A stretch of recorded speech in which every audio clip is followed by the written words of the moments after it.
Hola, ¿cómo estás? Bienvenido a un nuevo capítulo de mi podcast Reflexiones de un músico. Hoy voy a hablar de algo súper importante en la vida del artista y en su formación más que nada, y tiene que ver con los profesores. Y para eso no estoy solo hoy, sino que tengo el enorme agrado y la gran felicidad de tener una gran amiga, una gran artista, una persona que respeto muchísimo. Ella es una gran cantante lírica y además es una extraordinaria persona y una de las artistas más talentosas que conocí hasta el día de la fecha. Hola, Joana Padula, ¿cómo estás? Hola, Lautaro. Bueno, muchísimas gracias. ¿Cuántos halagos? ¿Cuántos ¿Viste? elogios? Y no Es un me placer pagó, para ¿eh? mí también estar. Todo gratis, ¿eh? No, un enormísimo placer. Muchísimas gracias por la invitación. De nada, amiga, el placer es completamente mío. La verdad que muy contenta que seas la primera invitada de este proyecto. Y hoy, bueno, hemos compartido, para que el que esté escuchando se adecue un poco, hemos compartido muchas vivencias, hemos compartido muchos logros, compartido el sentimiento de muchos logros y de muchos sentimientos también no tan buenos. Y bueno, hoy vamos a hablar de algo que nos compete mucho, que es el tema de los profesores, ¿no? Pero antes, Mm, contale un poco a la gente quién sos y qué has hecho hasta ahora para que adecuarlos en tiempo y fecha, en tiempo y espacio. bueno, como dijo Lautaro, mi nombre es Joana Padula, soy soprano lírica. Obtuve una licenciatura en artes musicales en la Universidad Nacional de las Artes en Buenos Aires, Argentina. Y además soy estudiante del Instituto Superior de Arte del Teatro Colón. Eso es básicamente mi periodo de estudios. Bien, obviamente hay mucho más, pero bueno, como vamos a hablar de algo en específico, más o menos era para que situara a la gente de quién sos, ¿no? Vamos a hablar de un tema que es menester en el mundo en la formación en general, y yo creo que en particular en la formación de artistas, porque pienso yo que la formación con profesores es mucho más personal, más individual y mucho más cercana eh, que tal vez otras carreras que son más catedráticas, más con muchísimas personas y capaz que a veces tus profesores ni siquiera saben tu nombre. Entonces, me parece que es un tema muy importante a conversar al respecto, ¿no? Y la primera pregunta que quiero lanzar acá para que charlemos en esta reflexión es, ¿qué es mejor? ¿Tener un profesor o formarse autodidácticamente? ¿Qué pensás, Joa? Eh, ¿Qué pregunta? Bueno, a mí me parece que son dos formaciones diferentes.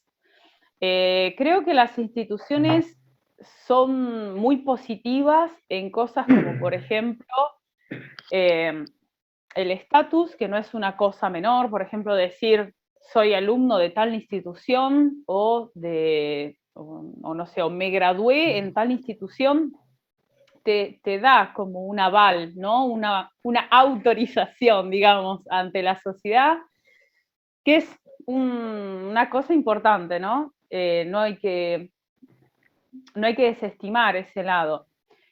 Por otro lado, también muchas instituciones muy importantes tienen docentes que son muy prestigiosos, que son muy sabios y que pueden aportar muchísimo a la formación del músico.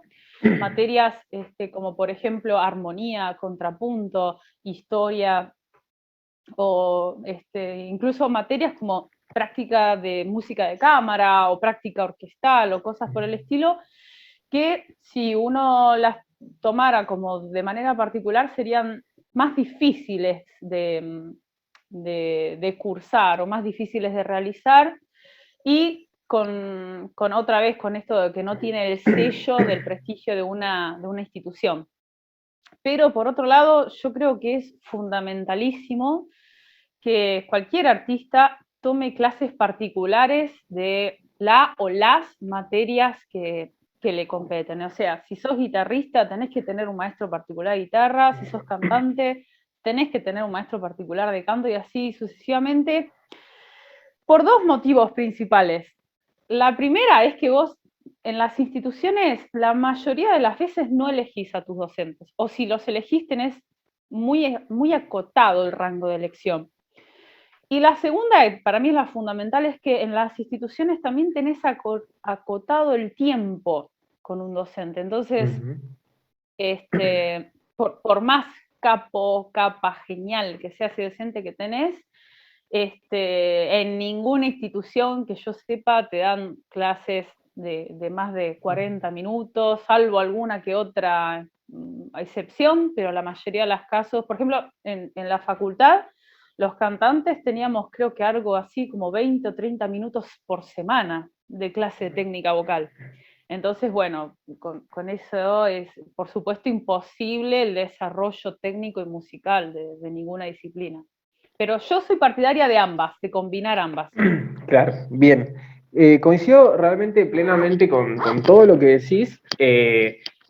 Pasa que creo que en líneas generales en Latinoamérica hay una situación también con temas números y tiempos de alumnos, que sé que en otras partes del mundo no pasa tanto, y nosotros que trabajamos, por ejemplo, que en nuestro caso, que estudiamos para ser intérpretes, sí, realmente el tiempo con el maestro es escaso. De hecho, yo iba a 2 universidades solo para tener 2 clases en la misma semana con mi propio maestro, y aún sentís que igual te hace falta más y que es bueno tener un maestro particular, ¿no? En ese sentido, plenamente de acuerdo con todo y con todas las razones. Y también creo que es que los dos son cosas diferentes y tienen las dos opciones, tanto formarse con un profesor, porque vos ahora hablaste de formarte en la academia y tener profesor particular.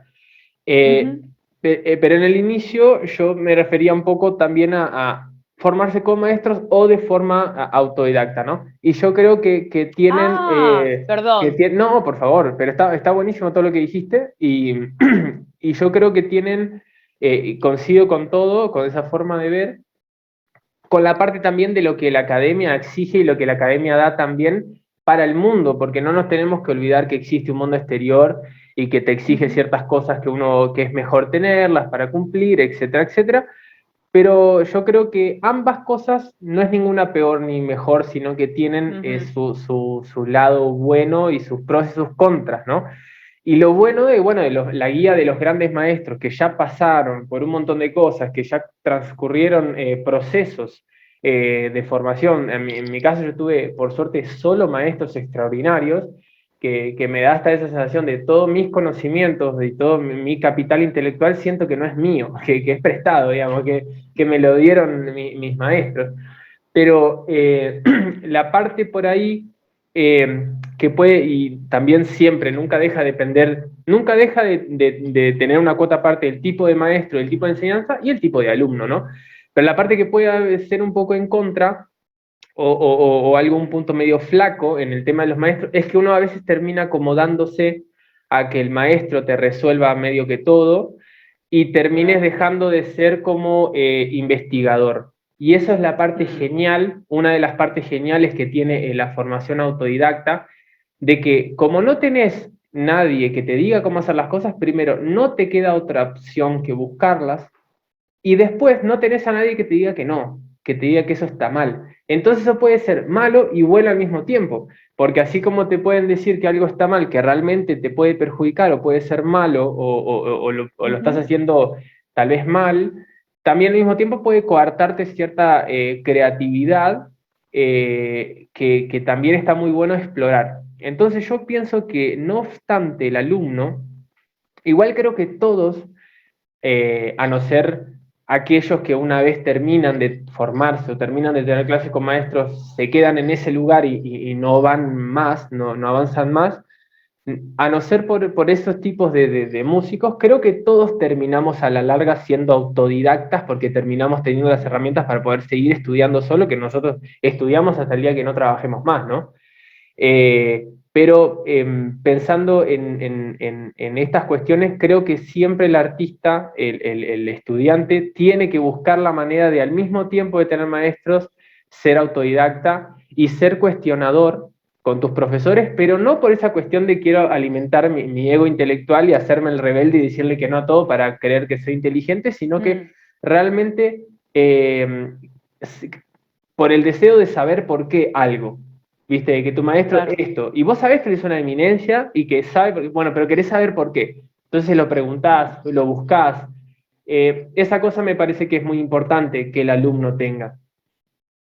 ¿Qué opinas? Sí, absolutamente. Bueno, primero había entendido mal la pregunta, pensé que la No, cosa era más de institución y no, estudio igual particular, pero está bueno lo que dijiste, está buenísimo lo que dijiste. gracias, gracias.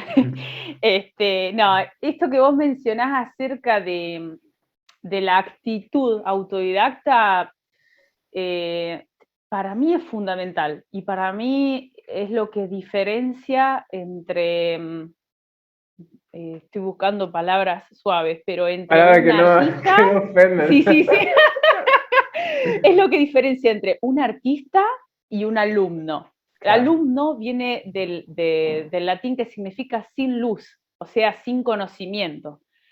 Entonces, para mí esa curiosidad, ese deseo de saber, ese deseo de experimentar, de probar, de preguntar, ¿sí?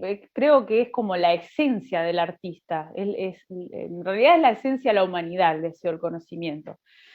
Y se me venía recién a la cabeza que esto que vos mencionabas, ¿no? De que no desafiar al docente o a la institución al estilo, bueno, soy re heavy, re jodido y soy rebelde y quiero romper las reglas. No pasa por ahí, tiene que ver como con una actitud de decir, bueno, ok, esta institución o este docente me dicen tal cosa y la tengo que experimentar por mí mismo, por mí claro, misma. claro. Y también otra cosa, ¿no? Como a veces te dicen, no sé, hay un ejemplo en canto, ¿no? Algún docente, si hay algún cantante que me escucha, esta frase seguro que la escuchó. Tenés que bajar la laringe o tenés que abrir las costillas. Ok, ¿y qué significa eso? ¿No? En mi cuerpo, ¿cómo siento yo eso? Investigar y leer bibliografía y buscar y preguntar, y no solo preguntar a mi docente, preguntar a otros docentes cómo ellos lo viven, preguntar a mis colegas, experimentar. Yo me acuerdo, hubo un periodo muy, muy, muy hermoso en el cual yo disponía de mucho tiempo por una beca que me habían otorgado, en el cual me tomaba literalmente como 1 hora y media, había instalado unos espejos en mi cuarto y observaba cómo mis costillas se abrían, como observaba toda mi estructura física, cómo se iba moviendo cuando yo cantaba, cuando yo tomaba aire, o cuando yo me movía, y por ejemplo iba notando, bueno, acá veo que hay tensiones en mi cuello, eso seguramente va a afectar negativamente a mi voz. O Claro. me miraba al espejo de cerca. Hay un montón de alumnos que cuando yo les digo, bueno, mirate al espejo, les da impresión, o no les gusta, o les da vergüenza, o les da risa, pero es fundamental que te mires, que te evalúes y que te fijes lo que estás haciendo. Y como ese deseo de conectarse consigo mismo o consigo misma, ¿no? Como ese deseo de mirarme, de ver lo que estoy haciendo, no por el deseo de darme con un hacha o con un látigo, pero sí como estoy usando mucho la palabra deseo, pero es lo que me viene a la mente, ese deseo de realmente hacer arte con las Hacer mejores. carne, Sí, de sí, entenderlo. sí, Ujú. exacto, exactamente, sí. Quiero hacer un parate ahí, me parece genial lo que estás diciendo, y quiero hacer un parate ahí para hablar de la importancia del cuerpo en el arte, porque nosotros hacemos arte, hacemos música, en este caso, no, tú y yo, a través del cuerpo. La música Ujú, primeramente tiene que estar en la cabeza, ¿no? Siempre tiene que estar en nuestro pensamiento, en nuestra reflexión acerca de lo que queremos decir, ¿no? La música siempre tiene como, hay una frase que yo digo, que es que los pasajes musicales se resuelven con la cabeza y no con las manos, por ejemplo, en el caso de los instrumentistas, pero mm, después se comunican a través de nuestro cuerpo. Entonces, cuidar nuestro cuerpo y cuidarlo bien y no damnificarlo, no destruirlo con tal de tratar de hacer ujú, música es súper importante porque es el medio, no es el fin, sino que es el medio. Y es muy interesante esto porque hace poco estaba hablando con un amigo que va a ser un tipo muy interesante también, va a estar en este podcast también, y yo todavía no me puse a ver el trabajo que él está haciendo, pero él también está haciendo un trabajo de investigación con respecto al cuerpo, él es flautista, y en su sitio, creo que su sitio, si mal no recuerdo, se llama cuellolibre.com, donde tiene artículos y está investigando sobre Qué esto, buen ¿no? título. Sí, muy bueno, viste que con el tema del cuello y la flauta y todo eso, como, bueno, ustedes también, ¿no? Y él aparte, bueno, es muy especialista en la técnica Alexander, que Alexander, su problema justamente estaba en la parte del cuello, bueno, etcétera. Y es súper importante, y, por ejemplo, el tema de la relajación, ¿no? Eh, yo también, yo hoy en día sigo estudiando y voy a seguir estudiando por momentos con el espejo. Es fundamental estudiar con el espejo y también, yo le digo a mis alumnos que estudien con el espejo y no me dan bola, ¿viste? Es como que no te dicen, nada, este boludo, ¿qué quiere? Que me tire eso. No, es súper importante. Y la cuestión de la relajación es mucho más profunda de lo que suena la frase, suena muy trivial.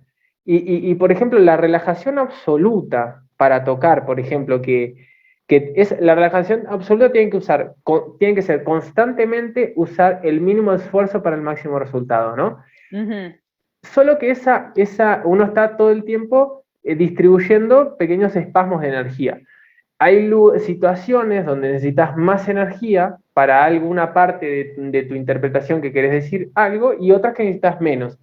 La relajación absoluta, en ese sentido, dentro de la acción de interpretar, es constantemente usar la mínima necesaria para eso que querés decir, para esa frase, lo que sea.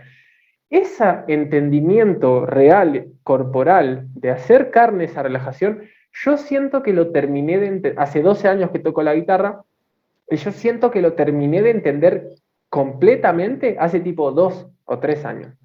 Claro, Y es una sí. búsqueda que es muy profunda. Y por eso, ya que lo mencionaste, quería hacer un parate ahí para darle esa importancia. Porque Totalmente. es muy profunda y entenderla del todo y generar esa ergonomía con el instrumento es, que en tu caso también, ¿no? Con tus propias cuerdas vocales, Sí. etcétera, es un trabajo súper profundo y súper importante, ¿no? Sí, y que conlleva o requiere mucho compromiso. Vuelvo a esto que vos decías como el espíritu autodidacta, por más que tengas un súper docente, capaz que tenés a una eminencia delante, que yo he tenido el privilegio de tener gente que vos la mencionás y, palabras mayores, ¿no? Tal Claro. docente o tal institución. Y por más que esa persona sea súper capacitada y súper genial, o esa institución sea súper famosa a nivel mundial, no sé, bueno, si vos no tenés ese espíritu de compromiso con tu arte, con tu cuerpo, con tu musicalidad, con el desarrollo de las herramientas técnicas, por más eminencia que tengas delante, Claro. tu progreso va Sí. a ser muy limitado, ¿no? Sí, y está buenísimo, voy a pivotear con esto que tiraste con respecto al tener una eminencia delante, y Mm. para que reflexionemos un poco juntos con respecto a esa situación que se genera de alumno-profesor, ¿no? Porque por más, por más variantes de maestros y variantes de alumnos que puedan haber, siempre se genera una situación de poder. Siempre hay una situación de jerarquía, del poder del profesor y la vulnerabilidad del alumno.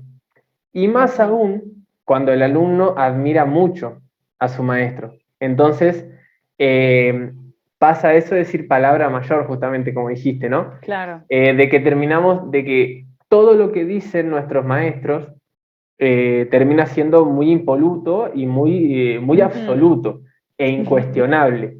Y eso puede llegar a ser un problema porque los maestros no, no dejan de ser personas, que no dejan de ser seres humanos que pueden equivocarse, que obviamente que no lo saben todo, aunque sepan mucho más que vos. Y lo que es más complicado aún, porque por ejemplo, yo tuve la suerte de tener solo maestros extraordinarios y maestros buenos tipos, ¿viste? Buenos tipos, buenas minas, que se preocupaban por vos. Pero existen también maestros, y me parece que estaría bueno que comentes algo sobre una experiencia que yo sé que te ha pasado. No, no es necesario que digas el nombre, yo después lo pongo en los comentarios. No, mentira. Te ponen un cartel. Porque claro, claro en un espasmo así. Pero, porque ¿qué pasa? Hay también maestros y de hecho hay un documental que yo te mandé de muy interesante que hablo, algunas personas comentan un poco eso, de que a veces hay algunos maestros que sienten cierto rechazo por aquel alumno que no sabe o que sabe menos. Y también existen maestros, que vuelvo a decir que tuve la suerte de que no me tocó, pero sé, lo he vivido de otros, lo he visto en cátedras, lo he visto con otros alumnos, me han contado amigos, que tal vez se generan como por un lado ese rechazo por la ignorancia, si se quiere, del alumno, en vez en vez de tener como un deseo de que aprenda, sino como un rechazo de que mediocre. Y además, también hay maestros que tienen más la necesidad de mostrar que ellos saben más que vos, que es obvio, porque si no serían ellos los profesores, vos el alumno. Es muy lógico que para que digamos, funcione, que el maestro sepa más que el alumno, ¿no? Si no, no funcionaría. Y hay lamentablemente muchos maestros que tienen más la necesidad por su ego superlativo de estar aclarando constantemente que saben y que dominan y que saben más que vos y más que enseñante. Y eso, si vos no sos una persona muy fuerte, y de hecho tengo alumnos inclusive que me cuentan de otras experiencias que les jode mucho, y tampoco es tratar a cada alumno como una especie de cristalito que no lo podemos soplar porque se parte, pero si vos no sos una persona muy fuerte contra esas cosas, es un poco vulnerable, y además que uno tiene cierta vulnerabilidad ante ese maestro que uno admira, si a mí mi maestro de guitarra me decía que algo estaba bien, yo me quedaba súper feliz. Y así mismo si te dice algo que está horrible, te tira muy abajo, por más fuerte que seas o no. Pero hay personas que les cuesta muchísimo lidiar con eso y puede generarle muchos problemas, muchas inseguridades, muchos problemas de estado de ánimo y hasta inclusive llevarlos a una cierta o depresión o frustración irreversible y querer dejar sus carreras. Por eso me parece súper importante que hablemos esto. Sí, bueno, a mí me pasó eso. O sea, lo dijiste al principio del podcast, pero bueno, con la autora somos muy, muy amigos y somos de hablar muchísimo. Por eso me está ahora alentando a contar cosas. Me acuerdo una vez lo llamé a Lautaro y había salido de una clase y lo llamé casi como al borde de las lágrimas, decirle, Inolvidable se tiro llama. todo. Sí, no, fue terrible. Está muy patente. Yo me estaba preparando para participar de un concurso de canto, por supuesto, y había ido a esta clase con esta docente toda ilusionada que me iba a poder ayudar. Y en la clase, como la docente de una manera muy, muy nerviosa, me dijo un montón de cosas negativas, como que, bueno, vos no es que me dijo, no estás preparada, porque si me hubiera dicho eso, bueno, vaya y pase, es su trabajo, ¿no? De dar su opinión.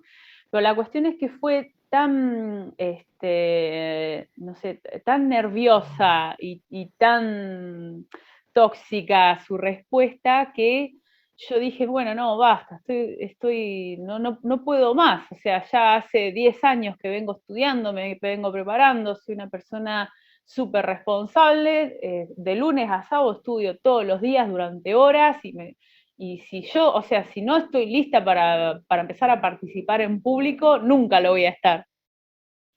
Y me sentía realmente, salí sintiéndome una basura, como una cosa totalmente indigna de ser artista, de ser cantante, y ahí fue cuando te llamé a vos, Lauti, y bueno, ahí Lautaro me estuvo hablando durante 15 minutos, pero gracias a esa conversación es que me di cuenta entre varias cosas, ¿no?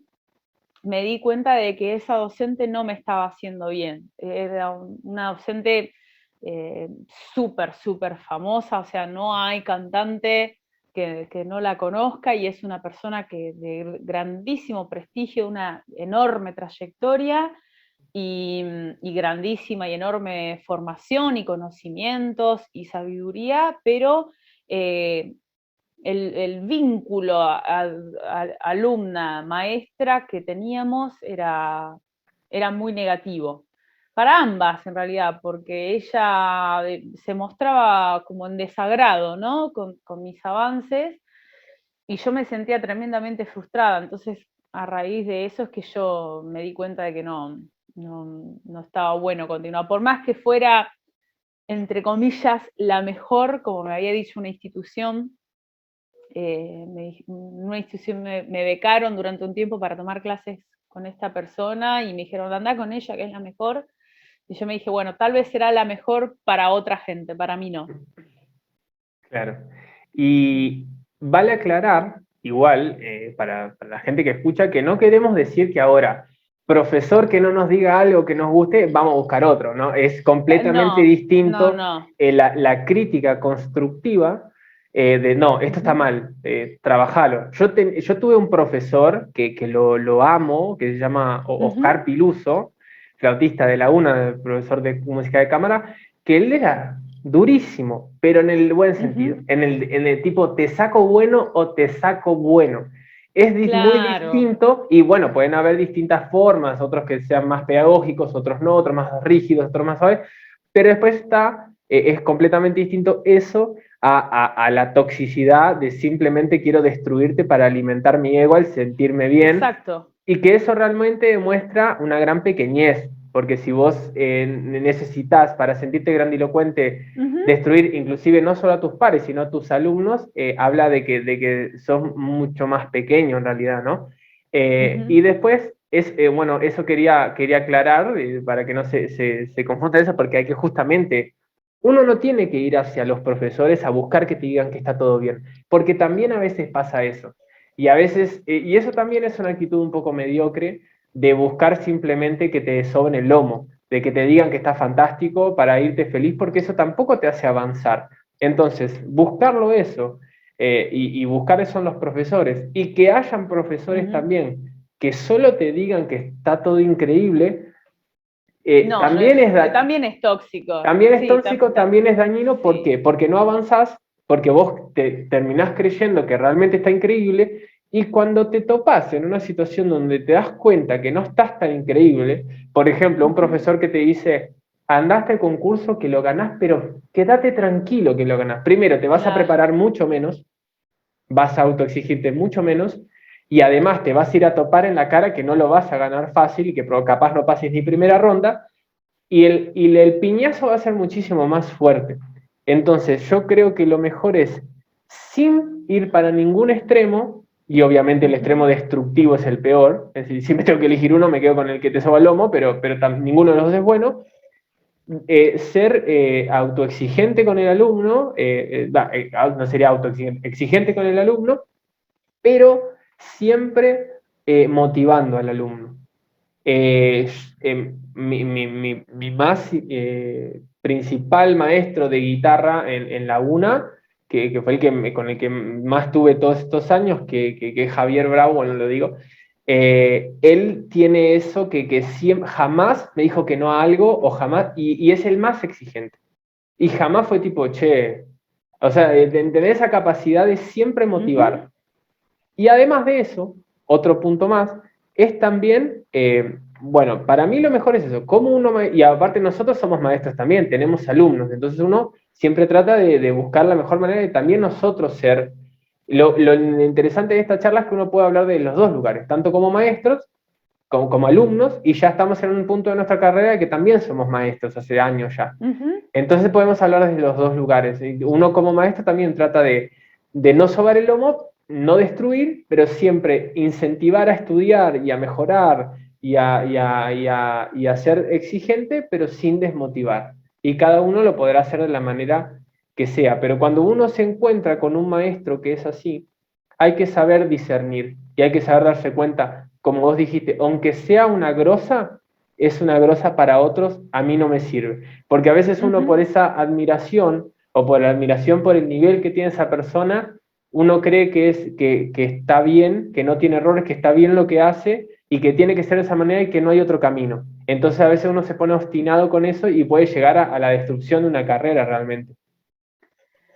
Sí, con esto que vos decías de la exigencia, qué bueno que lo aclaraste porque no quisiera que se entienda de que yo dejé a esta docente porque me dijo, bueno, hay un par de cositas flojas, no fue Claro, la sí. situación, Te fueron dijo, situaciones de... mira, podés abrirte una panchería, una cosa así, ¿no? Algo así, ¿no? Tu voz te sirve para decir, Pancho, Pancho. Para Claro, vender claro, pochoclos. claro, sí, sí. Claro, en realidad fue esta situación que yo conté fue como una seguidilla de clases violentas, básicamente. Claro, De hecho, las experiencias con docentes que más atesoro y que más me han estimulado han sido de docentes muy exigentes, que tenían la vara muy alta. claro, Y eso, volviendo al tema esto como del deseo propio de mejorar, de crecer, de investigar, eh, me ha pasado de tener docentes que iba y no me corregían nada. Oh, qué lindo, está muy bien, bárbaro, qué linda voz que tenés, nena, qué sé yo, y ahí quedaba la nena. clase. Y, querida, Muy bien, y querida. muy bien, querida, soy así. Y ok, bueno, digamos, muchas gracias, pero no deja de ser un poco una pérdida de tiempo, Claro, ¿no? En vez docentes que saben que vos podés dar más, que te brindan las herramientas técnicas y que te exigen en el buen sentido para que llegues ahí. Para mí es un deleite, a mí me encanta. Lo claro, comparo mucho como con el rendimiento deportivo, ¿no? Ese entrenador que te ayuda a crecer, a mejorar. claro, tal cual. Y como docente, eso que vos mencionas es re importante. Yo trato lo más posible a mis alumnos como de decirles digamos, como la porción de verdad que necesita, o de verdad como yo la veo, ¿verdad? Siempre teniendo en cuenta que el docente es un ser humano y que ve las cosas con su prisma. Y trato de a mis alumnos y alumnas y alumnes, trato de brindarles herramientas para que mejoren y que les sea estimulante. Yo siempre digo, si ellos terminan la clase con cosas para trabajar y con el estímulo para trabajarlas, es una buena clase para mí. Claro, tal cual. Y ahí también está bueno hacer referencia que también no solo, y ahora no tenemos que poner como en un lugar de terrorífico al maestro, porque también hay una responsabilidad, hay como un 50% y un 50% de esa relación Sí. profesor-alumno que obviamente está en el alumno, Mm. porque en el alumno estudiar, en el alumno querer, en el alumno hacer las cosas, porque el alumno que no las hace, vos también estás jugando con el tiempo de tu profesor. Cuando vos como alumno, igual no amerita y no avala que tu profesor te pueda destruir y te Ujú. ataque por esa cuestión. Simplemente no te va a dar bola y ya, es una cosa neutra. Claro. Pero yo cuando siento que un alumno no hace las cosas, no quiero perder mi tiempo, no le pongo la misma Claro. energía que ese alumno, obviamente pensando en un alumno que vos ya intentaste motivarlo, que ya intentaste, porque tampoco es tipo, no sé, viste, de darle la mamadera, una cosa así, no. Sí, exacto, Cuando el no, no. alumno no se gana, el alumno también tiene esa responsabilidad de querer ese deseo de aprender, ir a la clase y que quedarse en la clase y escuchar a los demás y ir, eso, viste, te anotás en 2 universidades para tener más clases y no sé qué, y vas y Claro. estudiás y le pedís más y le mostrás, llegás a la otra clase y le mostrás que estudiás 40.000 horas por día, también tiene que ver la responsabilidad del alumno con esa relación con los docentes, ¿no? Porque tampoco podemos cargarle toda la responsabilidad al docente con ello, con la formación. No, no, totalmente.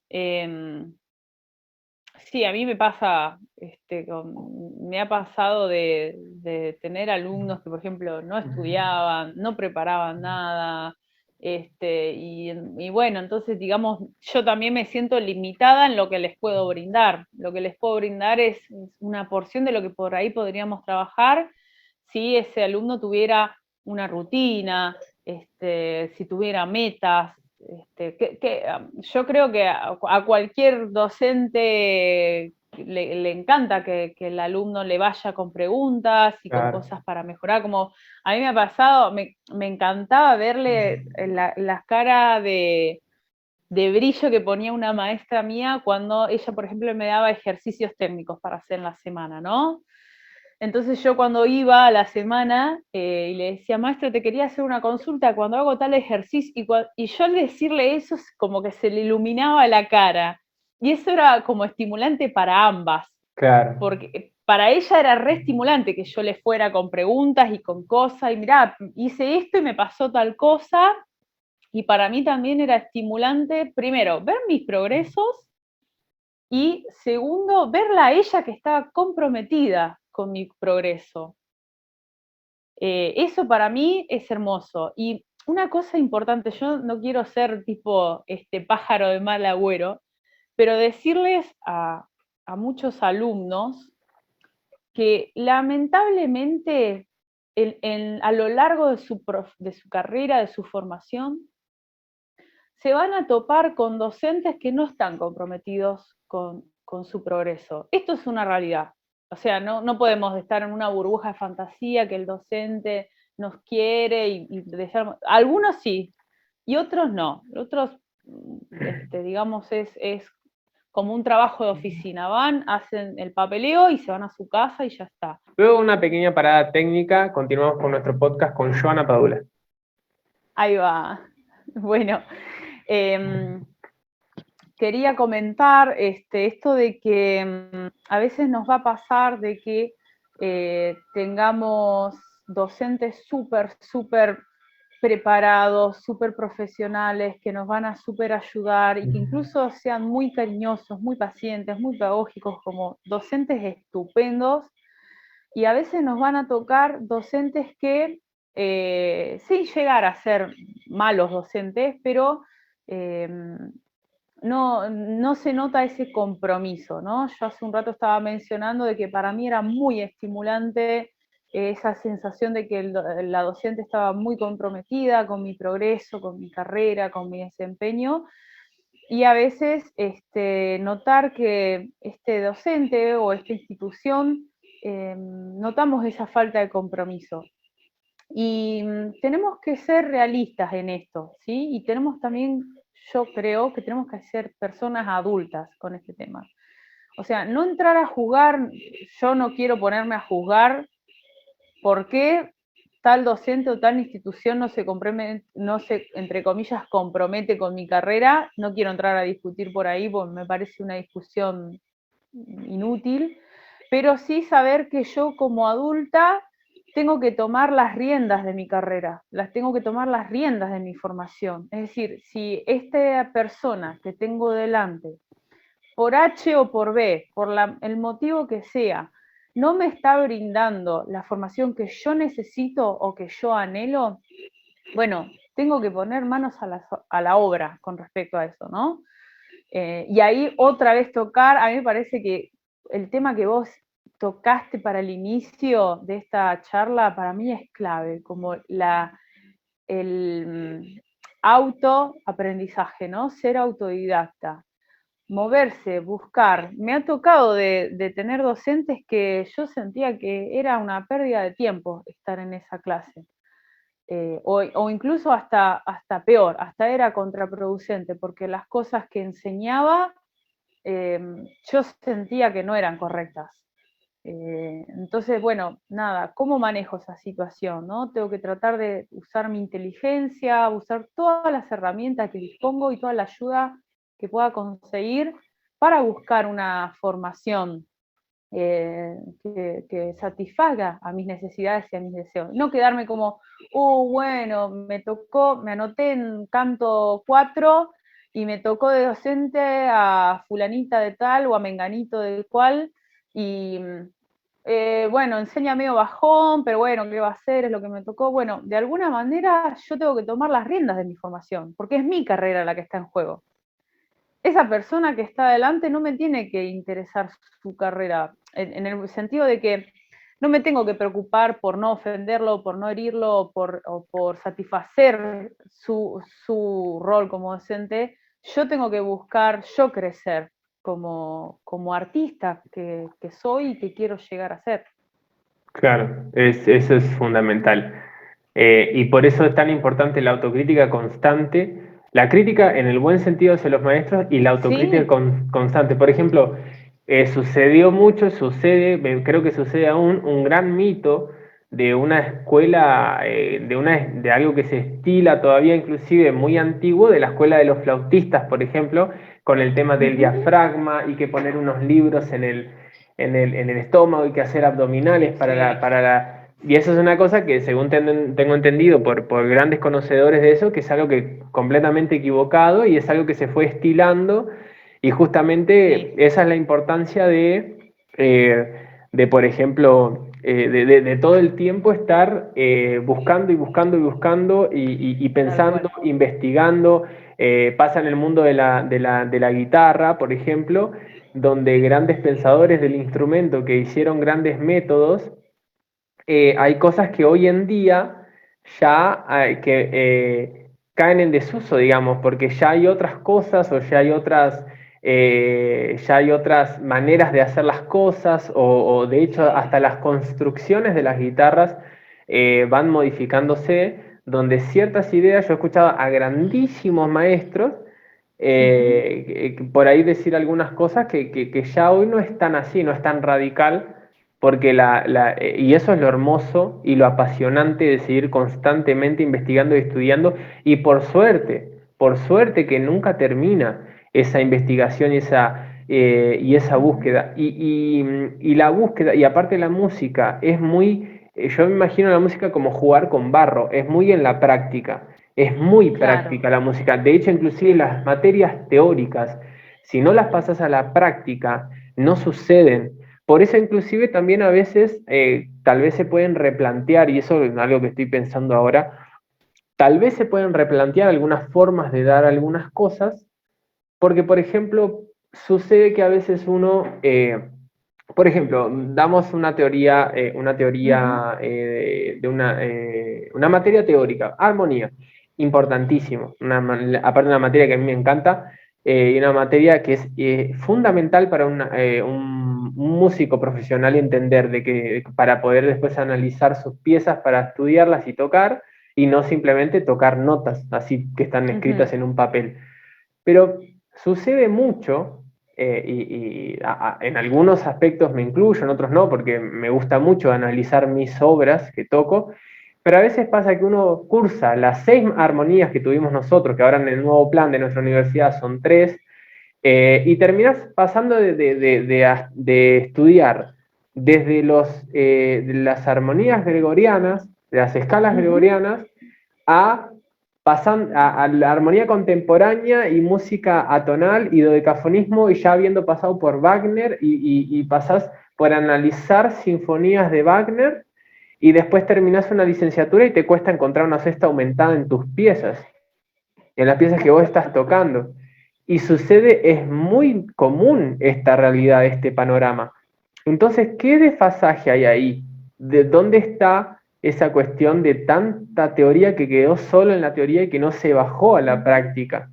Entonces, tal vez inclusive se pueden ver maneras, no digo que está buenísimo poder, si uno quiere analizar una obra de Wagner, pero me parece que si es algo que después no vas a estirarlo mucho, no vas a utilizarlo tanto, tal vez en, Ujú. en, en tu práctica diaria, tal vez termina siendo capaz un error estudiar algo y tomar un modelo de algo tan fuera de tu cotidianidad como artista profesional. No digo que no sea importante, me parece que es importante Ujú.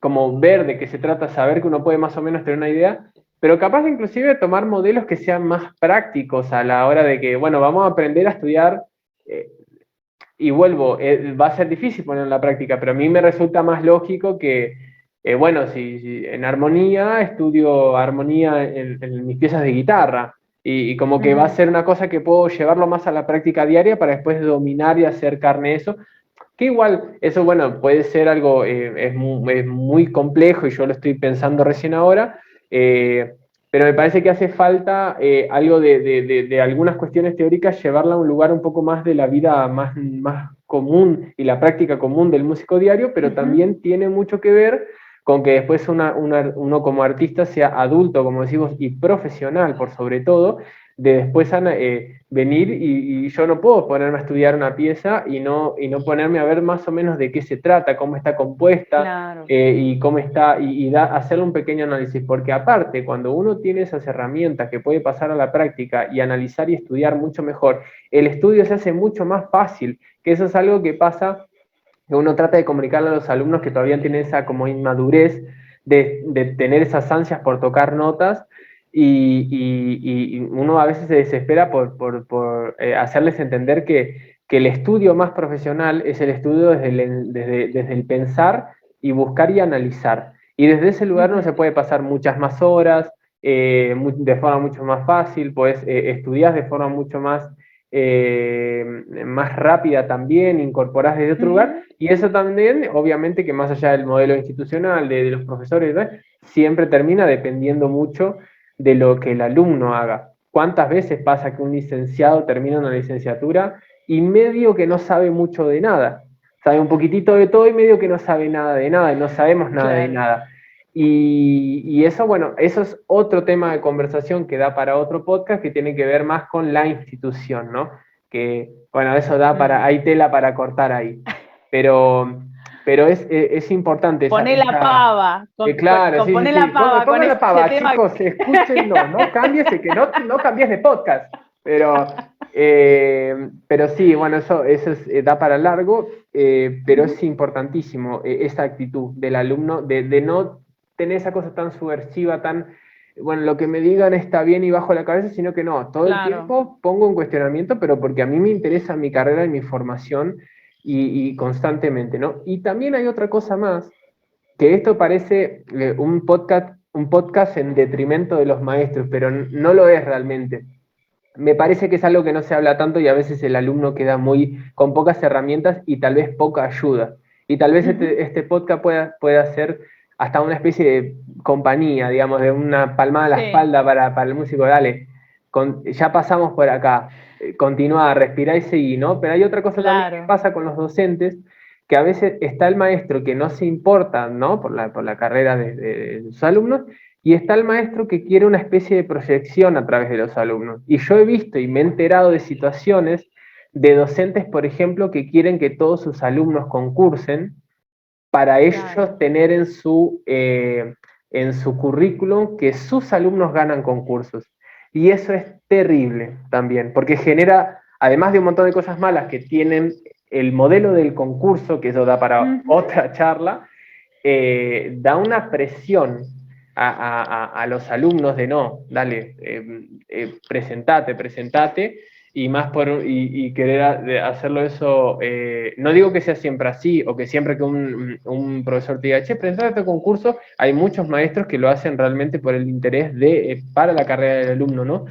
Pero es muy grave cuando a veces los docentes quieren, y pasa, es otra realidad, es otro factor, de que es en pos de su currículum de alumnos ganadores de concursos que tengan su haber, y eso es terrible, genera una presión, entre otras cosas, enorme en el alumno.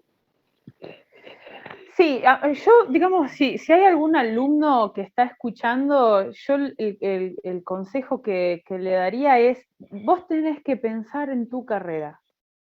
No tenés que pensar ni en satisfacer a tu docente, ni en satisfacer a mamá o papá, o a tu pareja, o a tus amigos, o impresionar a tus compañeros. Vos tenés que pensar en tu carrera, qué es lo que vos estás anhelando, cuáles son tus metas, a dónde querés llegar, y tomar decisiones en base a eso, que es a lo que yo llamo tomar las riendas de tu carrera, que en realidad es una ilusión, nunca vas a tomar las riendas de tu carrera, así como la gente que dice, bueno, me gustaría lograr una estabilidad en la vida, no existe tal cosa. La vida es difícil y la carrera es complicada. Y lo que más quiero, un pequeño paréntesis, lo que más quiero resaltar que decís, de no demostrar, de no estar queriendo demostrar y ver qué a vos te hace feliz dentro de lo que estás haciendo. ¿Y vos qué necesitas? Porque Exacto. vos mencionaste este ejemplo, no, porque mi maestro me dice que vaya a, no sé, a este concurso, o que vaya a tal país, al exterior, a presentarme a tal, lo que sea, institución o concurso o instancia. Bueno, ¿qué es lo que vos deseás? ¿Y qué es lo que vos necesitas? ¿Cuáles son tus metas? Vos tenés que tomar decisiones en base a vos, a tu vida y a tu carrera. Es re interesante esto que vos decís de la presión de los docentes, y uno tiene que de manera inteligente y asertiva y tranquila como poner límites, ¿no? Al docente, si llegara el caso, si pasa esto que es como muy invasivo, por así decirlo. Claro. Me gustaría Y comentar un ejemplo. Sí, decime, no, Lauti. no, no, dale, dale, dale. Me gustaría comentar un ejemplo que me pasó de una alumna X, que un día a una clase viene y me dice, vos sabés que le pregunté, había arrancado, se había estado preparando para entrar a un conservatorio X, yo la estuve ayudando en esta preparación, y como a los 6 meses que estaba en esta institución, le pregunto, che, ¿cómo te está yendo con el conservatorio? Y me dice, y más o menos, y me cuenta que en este periodo de pandemia tuvo que rendir como varios exámenes o varias instancias de modo virtual. Entonces, un pianista adjunto le grababa unas pistas y ella tenía que cantar con estas pistas grabadas. Entonces me comenta que su docente, cuando escuchaba estas grabaciones, como que le decía muchas cosas negativas y le pedía, por ejemplo, expresividad, le pedía que frasee.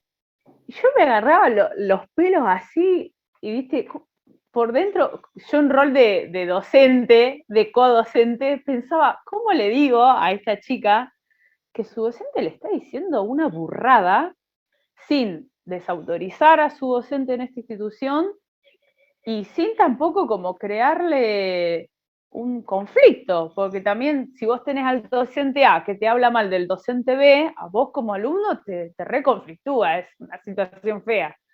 Entonces yo decía, uy, ¿cómo hago para decirle que lo que le está diciendo es una burrada? Entonces, bueno, con mucha humildad, con mucha calma, le expliqué que este docente no le estaba diciendo cosas asertivas. ¿Cómo vos vas a tener fraseo o musicalidad con una pista karaoke? Cantando con una pista pregrabada. Vos no podés frasear, no podés pensar en ningún tipo de musicalidad, tenés que ajustar tu fiato y tu vocalidad a la maquinita que te está soplando las notas, digamos. Entonces, yo a raíz de esto me quedé pensando en que uno muchas veces, por pertenecer a una institución, y esto también hay que tenerlo en cuenta, a veces te expones a la posibilidad de que una persona con autoridad te venga a decir una burrada. Y la capacidad que uno tiene para decirle, che, estás diciendo una burrada, es muy limitada, por esto que vos estabas mencionando de la situación de poder. El docente está en una situación de poder sobre mí. Entonces, ¿cómo hago yo para maniobrar eso? Me ha pasado situaciones así en la cual un docente delante mío me dice, como te decía, ¿no? Baja la lengua, abrí las costillas, subí la lengua, no sé, cosas así, Ujú. y uno como que por dentro dice, bueno, eso que me estás diciendo está un poquito desactualizado, digamos unos 80 años desactualizado. Tranqui, tranqui. Entonces, Unos 176 años de tranqui. Claro, sí, sí. entonces, ¿cómo uno como alumno maneja esa situación? Y capaz que el docente delante capaz que es divino o divina, y no te lo está diciendo de mala leche Claro. porque es malvado y te quiere arruinar tu carrera, capaz que es lo que aprendió y te lo está compartiendo con todo el amor, pero yo en esa situación lo que recomendaría es como mantener la calma, estar tranquilo, tranquila y buscar otra vez este tema, ¿no? Que viene una y otra vez. buscar qué es lo mejor para vos, que por supuesto que la técnica es la técnica, no es que yo me voy a inventar una técnica paralela que me venga bien, no se trata de eso, pero sí estar continuamente con deseo de conocer, de curiosear, de buscar, y cuando uno siente que el docente por ahí le está diciendo algo que no está tan bueno, investigar, no tenerle miedo a eso, no tener miedo de investigar a ver, uy, esto que me está diciendo fulanito me suena raro. Claro. Sí, bueno, no, pero es fulanito, es el profe. No, con mucho respeto, con mucha humildad, con calma, con serenidad, animarse a buscar y decir, che, esto que me está diciendo tal docente, ¿está bueno? ¿Es así? Tal cual. Y en resumen hay que tener mucha cintura, porque Sí. y también, claro, justamente lo que hablamos al principio de esa cuestión de idealizar tanto a los maestros, puede generar que uno aprenda cosas que no estén tan bien o que de forma incuestionada, ¿viste? Hacer todo lo que demandan. Y además también adquirir los conocimientos no modo equipos de fútbol. Tipo, soy de Boca, entonces nada, ahora no, me voy para River. Como una cosa, no, no tiene que ser tipo, no, no hay que bajar la lengua, o hay que sí, hay que meterse la lengua acá. Como que, no, uno puede inclusive agarrar lo mejor de todo. Tal Como, bueno, cual. de mi profesor tiene esto me funciona. Voy a tratar de ser lo máximo de inteligente posible.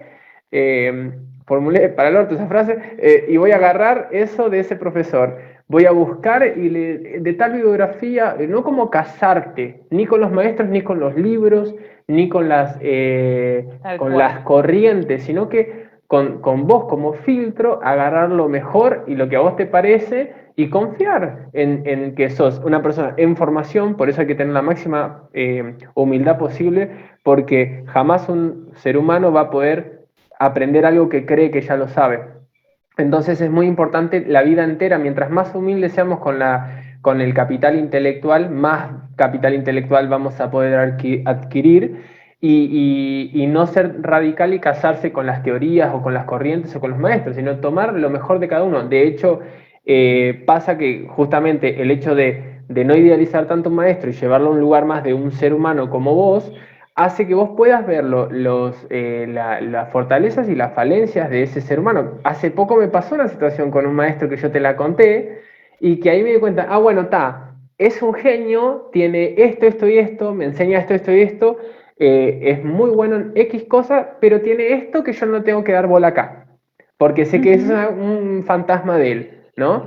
Entonces yo sé que, y hay que aprender y tampoco es por eso no le doy más bola y le pierdo todo el respeto posible y cuando lo cruce en la calle, si puedo me meto un trompazo, ¿no? Es como que tener esa cintura para saber cómo sacar tu tajada, digamos, de, bueno, esta parte en particular yo sé que no la comparto. Entonces, bueno, eso lo sé discernir. No voy a perder todo el respeto y admiración por todo un montón de cosas que me sigue dando y además el agradecimiento, ¿no? De la Tal formación. cual. Y creo que tal vez como para ir dándole un cierre, yo quiero decir que al que esté escuchando, que el camino del conservatorio a veces da muchas cosas, como dijimos al principio, y si vos querés hacer una máster, tenés que tener una licenciatura, y etcétera, etcétera. Pero no es la única manera, no es la única forma de aprender. Yo me acuerdo que igual obviamente que tomar una excepción como regla es la reflexión del sonso, ¿no? Del tonto, ¿no? Y no vamos a poner por ejemplo, a grandes eminencias que son como extraordinarios como regla a seguir porque son extraordinarios, pero no obstante hay que tener en cuenta las cosas que dice esa gente tan sabia. Y yo me acuerdo que en una charla que pude asistir del gran Leo Brouwer, él dijo una vez, yo nunca pisé una universidad y aprendí un montonazo de cosas. Entonces, como que no es tampoco en detrimento de ingresar a la universidad, para mí la formación en la universidad fue espectacular y una suerte enorme de tener un montón de maestros increíbles y tener Tal cual. clases gratis, pero hay que saber tener la cintura para sacar lo mejor de ahí, no creer que la carrera es eso, ni por un asomo la carrera es eso, y ni por asomo la formación es eso. Esas son las primeras herramientas para que vos te puedas formar, inclusive. Y la carrera es completamente otra cosa, tiene otra cosa. Se le dice carrera a la universidad, pero en realidad es como, no sé, un acúmulo de herramientas, yo le llamaría más. Pero Sí. no obstante eso, que es genial y es buenísimo, y yo me siento afortunado de haber cursado en la Universidad Nacional de Arte, una universidad increíble, pero también no es el único camino. No tiene por qué ser la única ruta trazada que sí o sí hay que hacer para lo nuestro, que es el arte. Tenemos la suerte de que hacemos arte, porque decís, soy un médico, pero no quiero ir a la universidad. Nadie va a querer operarse con vos, digo, o por más que te leas todos los libros.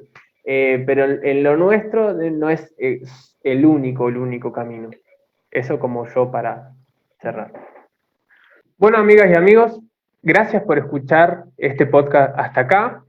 Hay mucho de qué hablar al respecto de estas cosas, pero creo que pudimos más o menos decir las cosas que teníamos ganas de expresar en esta idea. Y voy a dejar, si estás en YouTube, voy a dejar toda la información de Joana Padula en la descripción para que vayas a ver todo lo que hace, porque es una genia, realmente te lo recomiendo muchísimo. Y si estás en Spotify, voy a ver si puedo dejar los links en Spotify, o te vas a YouTube y vas y cliqueas y la seguís. Gracias por escuchar este podcast. Mi nombre es Lautaro Pérez Batalla. Este es el podcast Reflexiones de un Músico. Espero que lo hayas disfrutado y, amiga mía, te agradezco un montón tu participación. El placer ha sido todo mío. Muchísimas gracias a vos por invitarme. Por favor, espero que te hayas sentido cómoda, y no sé si querés decir alguna cosa más y cerramos. No, solo decir que el arte es maravilloso, que si les pasa algo a la gente, alguna experiencia negativa, que no, sé que es medio cuento de hada y medio Disney, pero que no se rindan, que hay muchísimas experiencias maravillosas, el camino de aprender, el camino de progresar y de producir, de hacer arte es hermoso, y nada, que lo disfruten, que eso es lo más importante, de disfrutar del proceso, del camino y de la producción. Tal cual. Ya el hecho de hacer arte ya es un gran privilegio. Así es, así es. Muchas gracias, amiga. Es realmente una honra que hayas participado en este podcast, y probablemente te tenga otras veces por acá, y siempre es un enorme placer, y sabes que respeto muchísimo tu trabajo. El gusto es mío, queridísimo amigo. Gracias a ustedes por escucharnos, y si les parece que este trabajo aporta algo bueno, si les parece que este emprendimiento, este podcast, puede aportar algo y tiene valor, siempre vas a ayudar compartiéndolo, escuchándolo, siguiéndonos. Así que te espero en el próximo episodio.